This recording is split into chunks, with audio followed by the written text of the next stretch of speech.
예수님께서 사망의 권세를 깨치고 부활하셨습니다. 이것이 모든 성도들의 마음 심령 속에 영원한 고백이고 또한 찬양입니다. 우리 성도들의 가슴 속에는 영원한 승리의 노래가 있습니다. 오늘 부활절을 맞아서 여러분이 그저 기념식을 하는 것이 아니고 부활 신앙을 저와 여러분이 온전히 누리게 되기를 축복합니다. 아멘. 도대체 부활 신앙이라고 말하는 것은 어떤 신앙을 말하는 것인가? 제자들이 예수님의 부활을 증거할 때 그들은 죽음도 두려워하지 않았습니다. 예수 그리스도의 부활의 복음을 전하는 열망 하나로만 가득 차 있었습니다. 어떠하든지 예수님의 부활하신 이 복음을 모든 사람들에게 전하고 싶은 그 마음 하나밖에 없었고, 그것 때문에 죽는다면 죽어도 좋다고 생각했습니다. 제자들이 가졌던 바로 이 믿음이 부활 신앙이라고 하는 것입니다. 여러분 주목해 볼 것은 내가 예수님의 부활하셨다는 사건, 그 사건을 내가 알고 믿는다, 그것과 부활 신앙은 다르다는 것입니다. 그 점에 대해서 오늘 여러분에게 분명하게 말씀드리겠습니다. 여러분들은 다 예수님의 부활에 대해서 이미 다 믿으신다고 하실 것입니다. 예수님이 부활하셨다는 말씀에 대해서 수없이 들으셨을 것이에요. 그래서 여러분에게 예수님의 부활을 믿으십니까? 그러면 다 아멘 하실 것이에요. 그러면 부활 신앙을 가진 건가? 그렇지 않습니다. 그건 예수님의 부활의 사건에 대해서 알고 있다, 또 예수님의 부활을 믿는다, 그렇게는 말할 수 있지만 부활 신앙을 가졌다고는 말할 수 없습니다. 여러분, 예수님이 그 부활한 그 예수님의 그 복음을 다른 사람에게 전하고자 하는 견딜 수 없는 갈망이 여러분 안에 있고, 그것 때문에 내가 어떤 고난을 당하고 비록 죽는다 하더라도 나는 상관하지 않겠습니다 라고 한다면 여러분은 부활 신앙을 가지고 있지만, 그러나 내가 예수님의 부활하신 것을 내가 알지만, 또 내가 믿지만, 내가 부활의 복음을 다른 사람에게 전하고자 하는 열망이 있는 것도 아니고, 더더욱이 그것 때문에 내가 고난을 당하고 핍박을 당한다면 나 정말 자신 없습니다 라고 하신다면 여러분은 부활 신앙을 가지고 있는 것이 아니라는 그 말입니다. 제자들도 예수님이 부활하신 것을 그들이 처음 체험하고 부활하신 예수님을 만나고 난 다음에 바로 부활 신앙을 가진 것은 아니었어요. 그들이 예수님이 부활하신 것을 체험하고 부활한 예수님을 만나고 큰 충격을 받은 것은 사실입니다.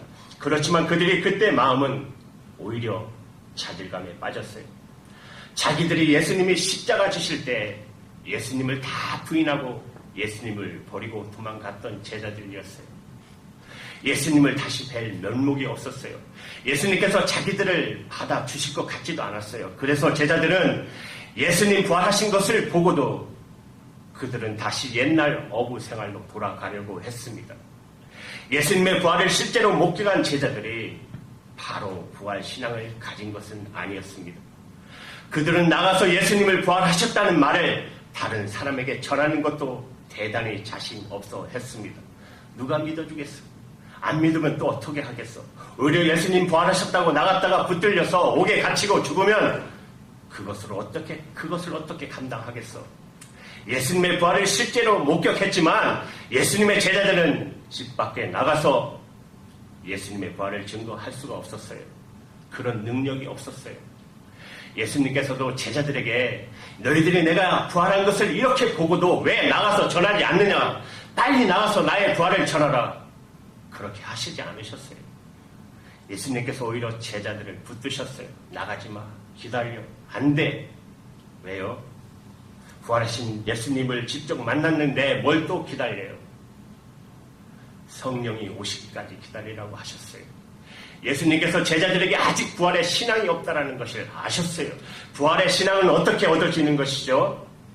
내가 예수님이 부활하셨다는 그 역사적인 사실을 분명히 내가 믿는과 함께 성령께서 내게 임하셔야 부활 신앙을 가지게 되는 것입니다. 아멘. 예수님께서 제자들에게 예루살렘을 떠나지 말고 내게 들은 바 아버지의 약속하신 것을 기다리라. 그러면 몇 날이 못 돼서 성령의 세례를 받을 것인데, 그러면 성령이 너에게 오시면 무엇을 받아요? 권능을. 부활신앙은 권능과 관련이 있는 것입니다. 어떤 사실을 내가 안다, 예수님이 부활하셨다는 사실을 내가 믿는 것과는 관련이 있는 것이 아니라 권능과 관련이 있어요.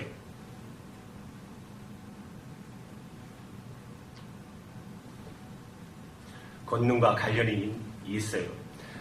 죽음도 두렵지 않는 권능과 관련이 있는데, 그런 권능은 성령이 임하시면 너희가 뭐라고요? 권능을 받고 내 증인이 될 것이라 그렇게 말씀하셨어요. 그래서 부활신앙은 성령의 역사로 이루어지는 것입니다. 성령이 내게 임하실 때 내가 그동안 알고 믿었던 예수님의 부활의 사건이 내 삶, 내 인생의 전체를 바꿔버리는 것입니다. 내 삶 전체를 뒤바꿔버려요. 제자들은 예수님이 부활하신 것에 대해서 분명히 체험했지만 마가다락방, 오순절의 마가다락방에 성령 받기 전까지는 그들은 아무 힘이 없었어요. 그런데 마가다락방에 성령이 임하고 난 다음에 그들은 죽음에 대한 두려움이 사라져 버렸어요. 여러분, 이 죽음에 대한 두려움이 사라지는 것은 결심해서 되는 일 아니잖아요. 그렇죠? 암만 결심해보세요. 결심해서 되나? 많이 배워서 되는 것도 아니잖아요. 많이 깨달아서 배워지는 것도 아니잖아요. 오직 성령의 역사로 영생에 대한 눈이 열려야 죽음에 대한 두려움이 없어지는 것입니다.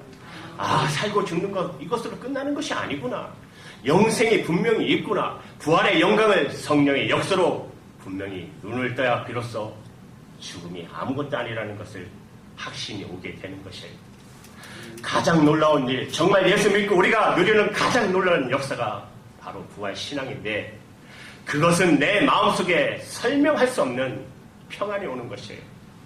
예수님께서 부활하신 예수님께서 제자들에게 오늘 21절에 뭐라고 말씀하세요? 너희에게 평강이 있을지어다라고 말씀하셨어요. 부활하신 예수님께서 우리에게 역사하시는 가장 놀라운 것은 세상이 줄 수 없는 놀라운 평안입니다. 여러분 경험하셨죠? 이 평안은 혼자 조용히 묵상할 때 내 마음속에 임하는 그런 평안 아닙니다. 예수님께서 제자들에게 너에게 평강이 있을지어다 하시고 바로 이어서 아버지께서 나를 보내신 것처럼 나도 너희를 보낸다. 그 말씀은 이제 너희들이 나가서 너희들을 죽이고 핍박하는 자들 앞에 나가서 예수의 부활을 전하라는 것이에요. 이런 말씀이에요. 그러니까 예수님이 주시는 평강은 조용히 혼자서 묵상할 때 내 마음에 임하는 그런 평강을 말씀하신 것이 아니고 내가 나를 죽이려고 하는 사람 앞에 섰을 때도 내 마음이 평안해지는 것을 말하는 것이에요. 나를 죽이려고 하는 사람들 앞에 서 있을 때도 내 마음에 평강을 주시는 것을 말하는 것입니다. 그것이 바로 예수님께서 제자들에게 부활 신앙으로 주시려고 하는 역사인 것입니다. 고린도전서 15장 55절의 말씀을 보시면 이렇게 말씀해요. 사망아 너의 이기는 것이 어디 있느냐? 사망아 너의 쏘는 것이 어디 있느냐고 말씀하셨어요. 부활신앙의 핵심은 사망의 권세를 이기는 것입니다. 여러분은 죽는 것도 두렵지 않죠? 부활신앙을 가졌으니까. 만약에 그 점에 대해서 아직도 확신이 싫지 않다면 여러분 오늘 이 부활절에 받을 은혜가 크다는 것을 아셔야 합니다. 부활절을 여러분 매년 해마다 기념식처럼 보낼 일이 아닙니다. 이 부활절에 내가 받을 은혜가 아직 있어요. 여러분 이 평강이 어떻게 가능할 수 있을까요? 죽음도 두렵지 않는 이 평강이 어떻게 가능하죠? 바로 성령의 역사로 가능한 것입니다. 예수님께서 제자들에게 너희들이 이제 나가서 내 증인이 될 것이라 하고 하시면서 평강을 들어주셨는데 곧 이어서 22절에 저희를 향하여 숨을 내쉬며 가라사대 성령을 받으라 하셨어요. 성령의 역사함으로만 이렇게 되어지는 것입니다. 죽음도 두렵지 않는 놀라운 평강을 얻게 되는 것이에요. 여러분 예수 믿고 우리가 정말 죽음도 두렵지 않는 평강을 누리게 되는 열쇠는 내가 이미 예수님 안에 여러분 예수님 안에 십자가 안에서 죽었기 때문에 그래요. 이미 죽은 사람이 무엇이 죽는 게 또 두렵겠습니까? 성경은 분명히 말씀합니다. 우리가 예수님을 믿는다는 것은 예수님과 함께 죽었다는 말씀을 하고 있어요. 여러분 로마서 6장 3절에 이 말씀 우리 한번 같이 읽을까요? 합독할게요. 시작. 무릇 그리스도 예수와 합하여 세례를 받은 우리는 그의 죽으심으로 합하여 세례를 받은 우리는 하여 세례를 받은 줄 알지 못하느뇨. 그렇죠? 우리는 예수님이 죽으신가 합해서 세례를 이미 받았어요. 그 말씀을 예수님께서 함께, 그 말씀은 예수님이 우리와 함께 죽었다는 말씀이에요. 내가 예수님과 함께 죽었으니까 이제 더 이상 죽는 게 무섭지 않잖아요.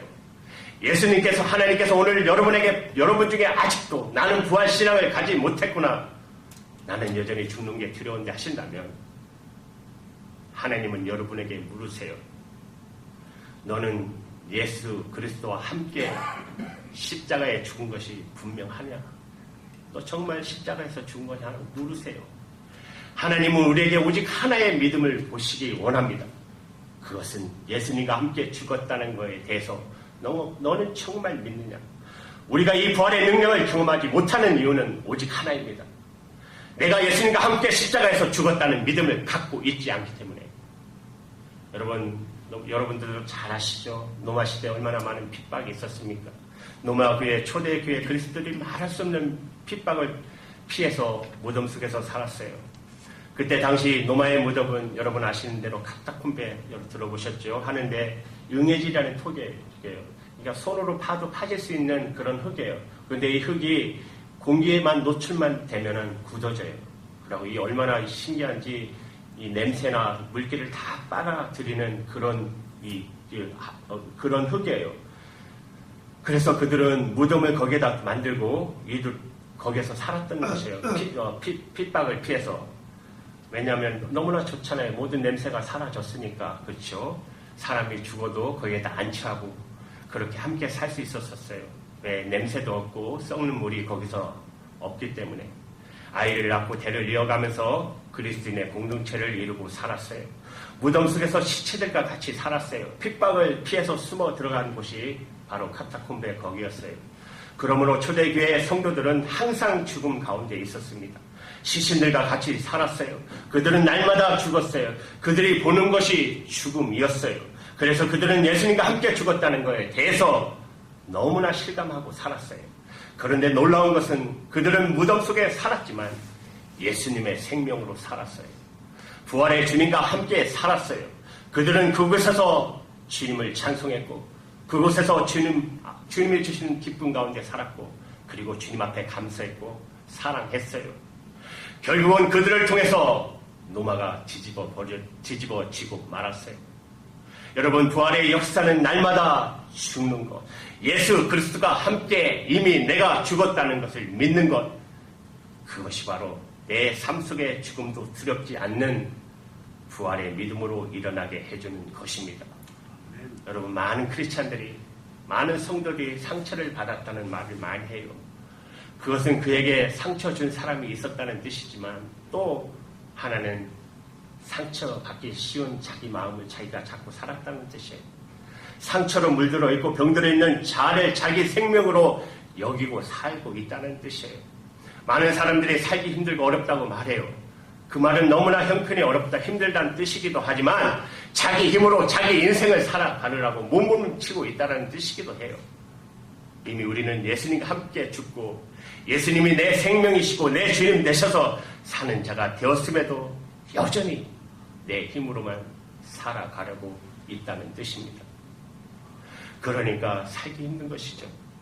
사랑하는 여러분, 답답하고 절망스러운 일 있습니까? 어둠의 권세와 사망의 권세로 눌려 지내고 있습니까? 그러면 저와 여러분이 할 일은 오직 하나입니다.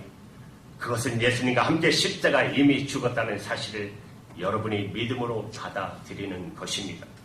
예수님, 저는 예수님과 함께 이미 죽었습니다. 우리가 할 수 있는 것이 그게 바로 전부예요. 그러면 약속하셨어요. 반드시 부활의 주님을 체험하게 될 거라고 약속하셨어요. 여러분, 로마서 6장 8절에 이렇게 말씀하세요. 만일 우리가 그리스도와 함께 죽었으면 또한 그와 함께 살 줄을 믿노니. 여러분, 이것이 우리 영혼이 사는 길이고 우리의 가정이 사는 길이고 우리의 인생이 예수님의 부활의 능력의 영광을 드러낼 수 있는 길입니다. 부활신앙은 십자가가 분명한 사람에게 오는 것입니다. 부활신앙을 가진 사람은 설명할 수 없는 기쁨이 있어요. 마음에서부터 샘솟는 기쁨이 있어요. 왜? 예수님의 생명으로 살기 때문에 그래요. 그래서 야고보서 1장 2절에 이렇게 말씀하세요. 내 형제들아, 너희가 여러 가지 시험을 만나거든 당하거든 온전히 기쁘게 여기라. 그렇게 말씀하셨어요. 사실은 말도 안 되는 교훈이죠. 여러 가지 시험이 생기면 어떻게 온전히 기쁠 수가 있어요. 그러나 내가 주인된 삶을 사는 사람은 이해가 안 되지만 예수님이 내 주인된 삶을 사는 사람은 그것은 당연한 일입니다. 아멘입니다. 예수님에게 있어서는 이길 수 없는 시험, 견딜 수 없는 고난이 없는 것입니다. 나를 넘어뜨릴 수 있는 고난은 없어요. 괴로울 때 괴로워하고 기쁠 때 기뻐한다면, 그렇다면 부활 신앙을 가졌다는 의미가 뭐죠? 괴로울 때 괴로워하고 기쁠 때 기쁘면 부활 신앙을 가지나 안 가지나 무슨 의미가 있겠어요? 오늘 이 시간에 여러분에게 부활절은 그저 정말 해마다 있는 절기가 아니기를 간절히 바랍니다. 부활절에 내가 받을 은혜가 있어요. 아직 내가 해결 안 된 신앙적인 문제가 있어요. 하나님은 오늘 그것을 여러분에게 주시기를 원하십니다. 성령을 받고 부활의 신앙을 가진 제자들의 마음속에 오직 하나만 소원이었어요. 그것은 부활의 복음, 영생의 복음을 전해야 되겠다는 것 하나였습니다. 제자들이 성령을 받고 나가서 예수님의 부활을 전했는데 그것은 예수님이 부활하셨다는 역사적인 사실을 전한 게 아닙니다. 예수님 부활하셨어요. 예수님 진짜 살아나셨다고요. 그리고 다른 사람에게 가서 여보세요 정말 예수님 살아나셨어요. 정말 죽었다가 예수님 살아나셨어요. 그리고 다른 데 가서 또 다른 사람에게 예수님 정말 살아나셨다니까요. 이것이 부활의 증인이 아니에요. 제자들이 예수님의 부활의 능력의 메시지를 전한 것은 바로 전도의 메시지였습니다. 사도들이 전한 메시지는 여러분, 예수님이 십자가에 죽으셨다가 사흘 만에 진짜 성경의 약속대로 부활하셨습니다. 그리고 우리와 40일 동안 같이 지내셨습니다. 그리고 승천하셨는데 열흘 뒤에 성령으로 우리에게 다시 오셨습니다. 그러므로 여러분 더 이상 제 가운데 사시면 안 됩니다. 하나님은 정말 살아계시고 우리에게 영원한 구원을 십자가의 복음을 주셨습니다. 그러니 빨리 당신도 죄를 회개하고 예수를 믿어 세례를 받으십시오. 그러면 당신들도 성령을 받으실 것입니다. 이것이 바로 제자들이 전한 부활의 메시지였어요. 그들이 전한 것은 단순히 예수님의 부활을 하셨다는 역사적인 사실을 전한 것이 아니고, 그렇기 때문에 이제 빨리 죄를 회개하고 예수 믿어 당신들도 구원받고 성령을 받으시라고 하는 말씀을 전한 거예요. 예수님께서 제자들에게 전달로 보내셨어요. 내가 너희들을 보낸다. 부활신앙을 가진 사람은 반드시 그렇게 되게 되어 있습니다. 그런데 너무나도 놀라운 약속을 주셨어요. 여러분 23절 보십시오. 우리 한번 이거 같이 읽을까요? 시작. 너희가 네 죄든지 사하면 사하여 줄 것이요 네 죄든지 그대로 두면 그대로 있으리라 하시니라. 기가 막힌 말씀하셨죠. 제자들에게 그저 전도하러 나가라, 나의 부활을 이제 전하러 나가라, 그렇게 말씀하시지 않고 너희들이 이제 나가서 누구의 죄든지 사함을 받을지어다 하면 그 죄가 사함을 받고 그대로 두면 그들의 죄가 그대로 있을 거다. 물론 성령께서 제자들을 통하여 그 일을 하시겠다고 하는 말씀입니다. 성령을 주시니까 제자들이 그렇게 사역을 하게 된 것이죠. 그러나 이 권세가 보통 권세입니까? 우리가 사람의 육신의 병을 고치는 의술이 있다고 한다면 이것도 얼마나 참 놀라운 보람입니까? 병들어 죽어가는 사람을 내가 고쳐서 건강하게 했다면 아마 이보다 더 황홀한 일이 있겠어요? 여러분, 돈이 많아서 굶주리고 가난한 사람에게 헐벗은 사람을 도와줘서 그 사람이 살아날 수 있다면 물질 받은 자들의 축복 아니에요? 죽어가는 사람 옆에 있어서 그가 임종할 때까지 위로가 되어주고 돌볼 수 있는 호스피스 사역을, 그것도 그렇게 보람 있는 사역이라고 할 수 있어요. 그러나 여러분, 영원한 지옥에 갈 수밖에 없는 사람을 하나님의 자녀가 되고 천국의 백성이 되게 해주는 권세가 내게 있다면 여러분, 이거 정말 황홀한 거 아니에요? 내가 한 사람의 죄를 사하여 그 사람이 지옥 가지 않고 천국 갈 수 있는 권세를 받았다면 여러분 이것을 무엇으로 설명해야 하죠? 제자들이 복음을 전하는 열망 하나 가지고 뛰쳐나간 바로 이유가 여기 있었던 것입니다. 그들에게는 이제 사람들의 죄를 사하는 권세가 주어졌기 때문에 그들이 나가서 이제 십자가의 부활의 복음을 전하고 누구든지 그 사실을 믿고 받아들이고 예수님을 영접하면 그는 죄에서 사함을 받고 하나님의 자녀가 되는 거예요. 그것을 깨달았을 때 제자들은 더 이상 집에 머물러 있을 수가 없었습니다. 성령님께서 사명의 축복을 깨닫게 하시는 분이세요. 이것이 부활신앙을 가진 사람의 믿음입니다. 많은 성도들이 예수님의 십자가를 바라보는 것은 좋아해요. 그러나 십자가를 지라고 하면 너무너무 부담스러워합니다. 그러나 성령께서 그에게 임하면 십자가 지는 사명이 얼마나 큰 축복인가를 알게 됩니다. 18세기 후반부터 19세기 초반까지 영국 복음주의 운동을 위해서 쓰임받았던 찰스 시몬이라는 아주 영성이 뛰어나신 목사님이 계십니다. 이 목사님은 캠브리지 대학에 있는 성삼위일체 교회 담임 목사가 되셔서 22살 때부터 77세까지 무려 56년 동안 성삼위 교회 담임 목사였어요. 강단에서 설교를 하셨어요. 그런데 이 목사님 당시 영국 사회 풍조는 신앙적인 풍조가 복음적이지 못했어요. 다 자유주의로 다 흘러버렸어요. 자유주의. 성경을 제대로 믿지도 않았어요. 그러나 이 시몬 목사님은 계속해서 십자가의 복음, 부활의 복음, 정확한 복음을 설교할 때 조롱도 너무너무 많이 받으셨어요. 무식하다, 수준이 안 맞다. 그러면서 멸시천대를 너무너무 많이 받으셨어요, 목사님이. 그러나 이 목사님이 끝까지 그 강단에서 성경과 복음의 설교만 하셨어요. 그래서 캠브리지 대학의 성삼위교회 강단을 성경의 말씀으로 지켰다는 평가되는 분입니다. 그러나 쉬운 일은 아니었다고 말씀하셨어요. 그분의 일기 속에 이렇게 기록되어 있습니다. 오늘 대학 내에서 많은 불평과 경멸의 표적이 되어버린 나는 많은 논쟁으로 인해 받은 마음의 상처가 너무 괴로워 조그만한 신약 성경 손에 들고 앞만 보고 걷고 있었다. 나는 하나님께 말씀 한마디라도 주셔서 저를 위로해 주시면 좋겠습니다라고 기도하였다. 그리고 성경을 펼쳐보니 바로 시몬이라는 구레나 사람이 시골로부터 오는 것을 잡아 그에게 십자가를 지어 예수님을 쫓게 하더라 하는 구절을 보게 되었다. 시몬은 나의 이름 시몬과 같은 것이므로 이 말씀이 나에게 주신 말씀임을 알았다. 예수와 함께 십자가를 지다니 얼마나 큰 특권인가. 나는 그것으로 충분하였다. 기뻐 펄쩍펄쩍 뛰면서 주님 십자가를 지겠습니다. 십자가를 내게 지어 주십시오라고 소리 질렀다. 이때부터 핍박은 나의 이마에 들린 영광의 면류관이 되었다. 여러분, 이런 믿음이 어디서 나오죠? 예수님과 함께 십자가 지는 것이 이것이 내게 주어진 특권이고 하나님이 나에게 십자가를 지어 주세요.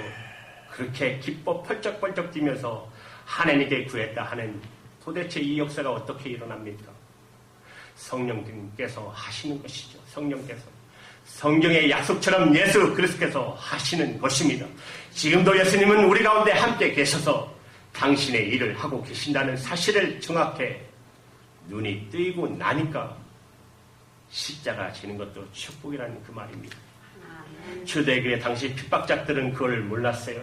그래서 그들이 생각할 때 예수 믿는 사람 전도자들, 그 사람들만 감옥에 가두고 그리고 그들을 죽이면 이제 복음이 전해지지 않겠지.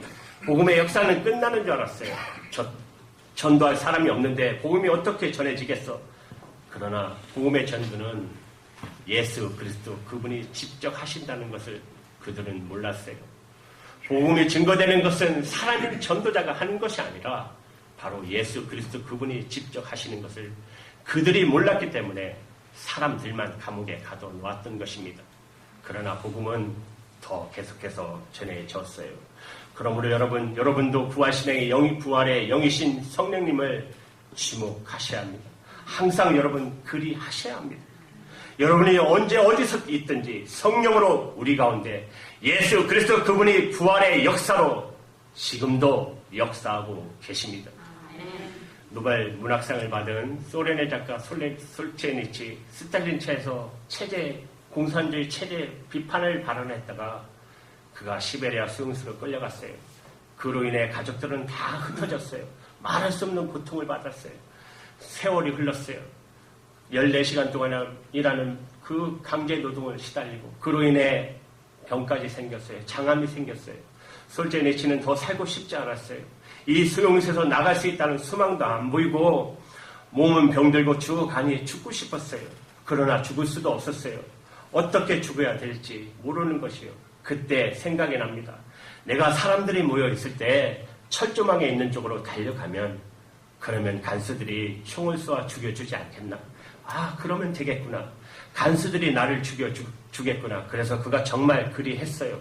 사람들이 모여있는 시간에 그가 철조망으로 뛰쳐가려고 일어났어요. 그런데 자기가 전혀 알지 못하는 어떤 한 사람이 자기 앞을 딱 가로막더니 바닥에다가 십자가를 그리고 자기 보고 그것을 바라보라고 하고 지나갔어요. 누군지 모르는 사람입니다.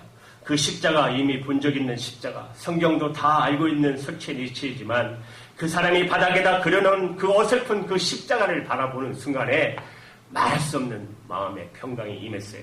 설명할 수 없는 평강이 마음에 오는 것이에요. 그 순간에 그 사람이 예수님께서 보낸 천사인가 보다. 내가 지금 스스로 죽음의 길을 가는 것을 막으시려고 보내신 천사인가 보다. 그렇게 생각하고 그는 자살을 포기합니다. 그때 수용소 안에 유대인 의사가 한 사람이 있었습니다. 톰 필더라는 의사입니다. 그도 역시 스탈린의 체제에 대해서 비판적인 말을 했다가 수용소로 끌려왔습니다. 수용소에서 수용소에 있는 환자들을 돌보는 의사 일을 하고 있었습니다. 어떤 그리스도인이 그에게 끊임없이 복음을 전했지만 그는 예수 믿기를 완강히 거절을 했습니다. 절대로 나는 예수를 안 믿는다고 했어요. 그런데 자기에게 그렇게 전도하던 그 사람이 어느 날 고문에 견디다 못해서 죽어가는 자리에 자기가 의사이니까 임종하게 되었습니다. 죽어가는 그 사람을 지켜보고 있는데 자기에게 복음을 전해주던 사람 얼마나 맞아서 죽을 지경이 되겠습니까? 떨리는 입술로 무언가를 말하는데 기도하는 것 같아요. 그래서 그 입에 귀를 대고 들어보니까 그가 이렇게 기도하고 죽었습니다. 하나님 우리가 우리에게 죄진 자를 용서합니다. 받아주시고 저들의 죄를 사하여 주시옵소서. 이 톰필드가 충격을 받았어요. 아니 당신을 이렇게 무지하게 때려 죽이는 그 사람들을 향하여 당신은 어떻게 용서할 수 있고 그를 위해 기도할 수 있습니까? 그때 받은 충격으로 이것이 그리스도인이 되는 건가? 그래서 비로소 마음의 문을 열고 예수님을 영접합니다. 그리고 독실한 그리스도인이 됩니다. 그도 역시 영혼의 자유와 평안을 얻었어요. 그리고 두 가지를 결심해요. 나에게 놀라운 사랑을 가르쳐준 그 그리스도인들처럼 나도 사람을 사랑하며 살겠다. 또 하나는 나에게 기쁜 복음을 전해준 그 사람처럼 나도 복음을 전하며 살겠다. 그렇게 결심합니다. 수용소 안에서는 부정이 행행했습니다. 의사로서 올바르게 처신하는 것은 대단히 어려웠어요. 그렇지만 그는 신실하게 신앙인답게 살았어요. 어느 날 수용소 안에 한 사람이 암이 걸렸다는 소식을 접하게 됩니다. 그가 솔제니치입니다. 그러나 그 사람은 수술할 줄 대상은 아니었어요. 그렇지만 암에 걸려 고통받는 그 사람이 너무 불쌍하게 여겨지는 거예요. 죽어가는 그 사람이 너무 불쌍한 것이에요. 그래서 그에게 몰래 수술해주기로 결심합니다. 마취제도 부족하고 진통제도 없이 톰필드는 솔제니치를 수술합니다. 너무나 극심한 고통 속에 있는 솔제니치를 옆에서 이 의사가 밤새도록 간호합니다. 그러면서 그가 솔제니치에게 자기가 만난 예수님을 전해요. 자기가 전해 들은 복음을 전합니다. 고통 속에 솔제니치는 자리에 누워서 자기를 수술해준 의사로부터 예수 그리스도에 대한 증언을 들었습니다. 이 사실이 알려지면서 그 의사는 다음날 아침에 처형을 당합니다. 그러나 철의 장막 같은 시베리아 수용소 그 속에서도 부활의 주님은 영혼을 구원하는 역사를 이루셨습니다. 누구도 기억할 수 없는 것 같은, 아무도 상관하지 않을 것 같은 완전히 버림받은 그곳에서 예수 그리스도의 부활의 역사는 일어났습니다. 그리고 글쎄 부활의 메시지는 솔제 니치를 통해서 세계 모든 사람들에게 증거되었습니다. 사랑하는 여러분, 때때로 사단의 세력이 우리를 절망시킬 때도 있습니다. 너무 두려울 때도 있어요. 그러나 부활의 신앙을 가질 때 우리에게는 더 이상 두려울 게 없어집니다. 우리 안에 승리의 찬양이 있습니다.